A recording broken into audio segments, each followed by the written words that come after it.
healing.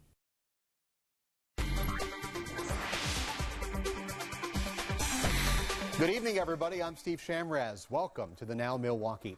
Right now, Elizabeth Smart is in town. You might remember when she was kidnapped back in 2002. When she was just 14 years old, she was found alive and well 9 months later. Julia Fellow shows us why she is now in Wisconsin. The reason why Elizabeth Smart is in Milwaukee today is to show how resilient she's become 15 years after she was found alive, and also inspire other victims to speak out this Sexual Assault Awareness Month. It is the crime that sent chills down every parent's spine. Elizabeth Smart was taken at knife point from her Salt Lake City bedroom back in 2002. Smart is sharing her story of survival tomorrow at the Italian Community Center to send a message directly to survivors. And she's advocating very hard to ensure that there are protections and laws in place to keep children safe. She plans to talk about her horrific 9-month ordeal, which includes sexual assault and a bizarre marriage ritual with her abductor. There is one question she never wants to be asked. A lot of people would ask her, why didn't you run away? And she finds that, personally invasive, which is true for a lot of survivors who are also working through their trauma. She was so traumatized when she was first found. Smart was fearful to tell police her real name. According to the CDC, the majority of child victims know their abuser. Many are their own parents. Nearly 1 in 5 women in the U.S. have been sexually assaulted in their lifetime. Men are not alone. 1 in 71 have experienced rape or attempted rape. Working with 2,000 victims each year, the Women's Center knows these statistics all too well. Right now, they are struggling to meet the high demand for youth counseling for victims in southeast Wisconsin, which is why they are so thankful Smart is giving a voice to so many who don't have one. It's a fundraising event, and those funds will go to support our programs. In most sexual assault cases, the victim knows the person who committed the assault against them. If you know someone who needs help right now, you can call the Women's Center 24-hour hotline at the number on your screen. In Milwaukee, Julia Fellow, today's TMJ4. Smart is now married. She just had her second child earlier this month. We spoke one-on-one with her just a short time ago. You can see that interview coming up tonight on Live at 10. Milwaukee City workers encouraged to wear jeans at work tomorrow to support rape education prevention. Denim Day is a national event that's used as a visual means of protest against the misconceptions that surround sexual assault.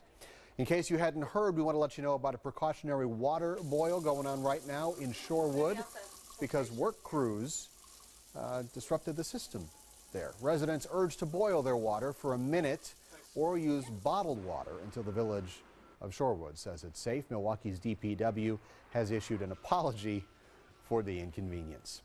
The DNR says most of Wisconsin's at a high or very high risk for wildfires right now. This follows several days of sunny weather with no rain. That threat is expected to pass soon.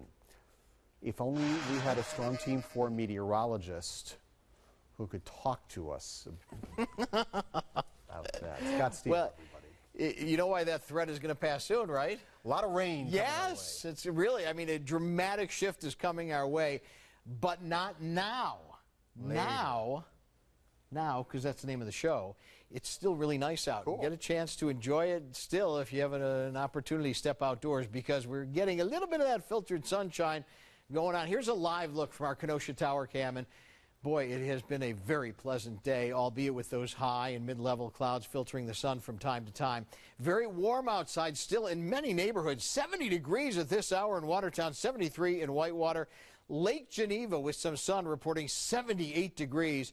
What a contrast. 14 degrees chillier at Milwaukee's Mitchell International, and even chillier than that in Port Washington at 57 degrees. The reason, there's an easterly component to the wind, and Lake Michigan's waters, of course, still much chillier.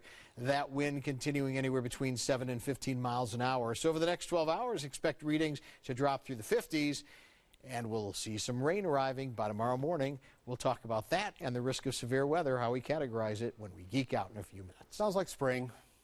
Very much so. Yes. Thank you. Across the street from Lambeau Field, the jackhammers and drills can be heard around the clock as work continues on the Four Diamond Lodge Kohler Hotel. Today, word that with the NFL schedule released, the hotel is accepting game day reservations for the regular season. Lodge Kohler, one of the anchors of the new Titletown district. It is about 80% complete, expected to open mid-July. New signs hoisted today at the Miller High Life Theater, formerly known as the Milwaukee Theater. The new name's a result of a naming rights deal signed last year. That agreement set to expire in 2020. Miller Coors, though, has the right to extend it for 5 years beyond that. It's late in the evening now, and I blew that move away. The main stage lineup for Summerfest is now complete. The final edition announced today. The legendary Paul Simon. He'll be headlining the American Family Insurance Amphitheater June 30th. Tickets go on sale April 28th. Samsung rolling out its first high-end smartphone since that exploding Galaxy Note 7. And there's a problem. Plus, if you bowl, you know it is hard to roll a 300 game. Right, Brian Goddard? Unless you're this guy. His incredible feat. Goddard will be jealous when the Now Milwaukee returns.